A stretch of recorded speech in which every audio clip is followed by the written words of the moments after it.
ఇవాల్టి top 20 news Telangana వార్తలు. హైదరాబాద్ ను గ్లోబల్ టెక్ హబ్ గా నిలిపేందుకు ఆర్టిఫిషియల్ ఇంటెలిజెన్స్ మరియు డ్రోన్ టెక్నాలజీ రంగాలకు ప్రత్యేక ప్రాధాన్యత ఇస్తూ రూపొందించినటువంటి ఐటీ విధానంపై ఐటీ శాఖ ఉన్నత స్థాయి సమీక్ష నిర్వహించనుంది. ఐకేపీ కేంద్రాల్లో తరుగు మరియు రవాణా ఆలస్యం లేకుండా క్షేత్రస్థాయి రైతులకు 48 గంటల్లోనే నిధులు జమ అయ్యేలా వేగంగా వరి కొనుగోలు జరపాలని పౌర సరఫరాల శాఖ జిల్లాల కలెక్టర్లకు కఠిన ఆదేశాలు జారీ చేసింది. శంషాబాద్ ఎయిర్పోర్ట్ మెట్రో రెండో దశ విస్తరణకు సంబంధించి ఓల్డ్ సిటీ రూట్ మరియు గచ్చిబౌలి కనెక్టివిటీ భూసేకరణ సవాళ్లు, పబ్లిక్ ప్రైవేట్ భాగస్వామ్య నిధుల సమీకరణపై అధికారులు తుది నివేదిక సిద్ధం చేశారు. నార్లాపూర్ ఏదుల పంప్ హౌస్ పనులను వేగవంతం చేసి రాబోయే వర్షాకాలం సీజన్ కు కల్వకుర్తి లింక్ తో కలిపి సాగునీరందించడమే లక్ష్యంగా నీరందించేందుకు మంత్రి క్షేత్ర స్థాయి పర్యటన సాగనుంది. గ్రూప్ సర్వీసెస్ అభ్యర్థుల నిరీక్షణకు తెరదించుతూ కోర్టు కేసుల క్లియరెన్స్ అనంతరం ఉద్యోగ నియామక పరీక్షల తుదికి మదింపును మరియు అర్హుల జాబితా ప్రకటనను బోర్డు అన్ని కసరత్తులు పూర్తి చేసింది. రాష్ట్రంలో రికార్డు స్థాయికి చేరిన వేసవి విద్యుత్ వినియోగాన్ని తట్టుకునేందుకు గ్రిడ్ కుప్పకూలకుండా ఉండేందుకు వీలుగా ఇతర రాష్ట్రాల నుంచి అదనపు పవర్ పర్చేస్ అగ్రిమెంట్ల కొనుగోలుపై డిస్కంలు అత్యవసరంగా చర్చించనున్నాయి. బంగాళాఖాతంలో ఏర్పడిన ఉపరితల ఆవర్తనం ప్రభావంతో నగరంలోని IT corridor, LB Nagar, Uppal పరిసర ప్రాంతాల్లో సాయంత్రం వేళ ఈదురుగాలులు, పిడుగులతో కూడిన భారీ వర్షాలు కురిసే అవకాశం ఉందని వాతావరణ శాఖ హెచ్చరించింది.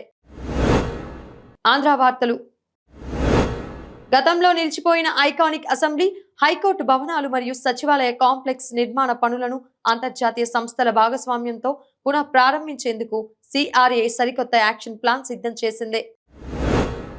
గోదావరికి వరదలు వచ్చే లోపే దెబ్బతిన్న పాత డయాఫ్రమ్ వాల్ స్థానంలో సమాంతరంగా నిర్మిస్తున్న కొత్త వాల్ సవరణ పనులను నిధులను విడుదల చేయాలని కేంద్ర రాష్ట్ర ఇంజనీరింగ్ అధికారులకు స్పష్టమైన ఆదేశాలు అందాయి.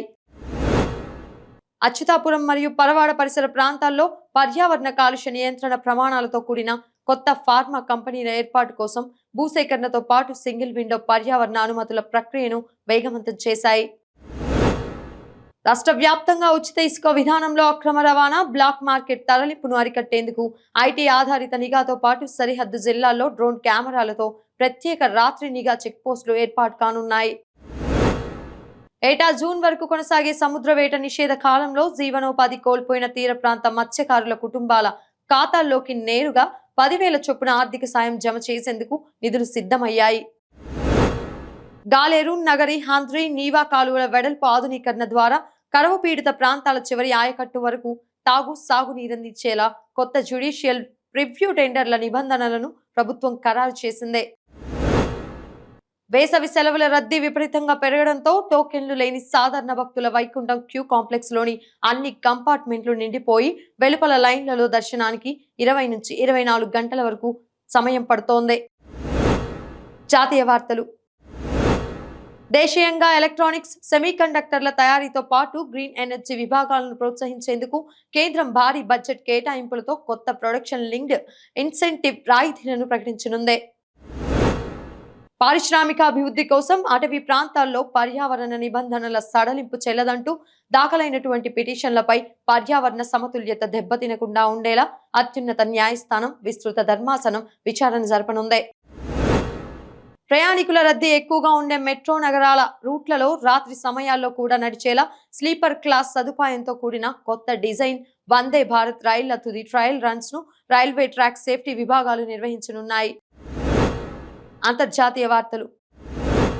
లండన్ గ్లోబల్ ట్రేడ్ సమ్మిట్ లో వివిధ దేశాల సెంట్రల్ బ్యాంకులు జారీ చేసే డిజిటల్ కరెన్సీల మధ్య సరిహద్దుల వెలుపల సురక్షిత, తక్కువ ఛార్జీలతో కూడిన సైబర్ సురక్షిత చెల్లింపుల కోసం అంతర్జాతీయ నియమాలను ఖరారు చేయనున్నారు.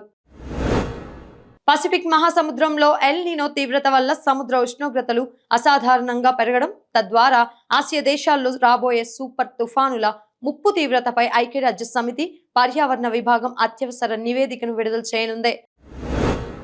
సిలికాన్ వ్యాలీకి చెందిన ప్రముఖ టెక్ దిగ్గజం విడుదల చేయబోయే తదుపరి తరం ఏఐ మోడల్ కేవలం టెక్స్ట్లు మాత్రమే కాకుండా మనుషుల ఎమోషన్స్, వాయిస్ టోన్ ఆధారంగా రియల్ టైంలో స్పందిస్తూ క్లిష్టమైన కోడింగ్ సమస్యలను సెకండ్లలో పరిష్కరిస్తుందని సమాచారం.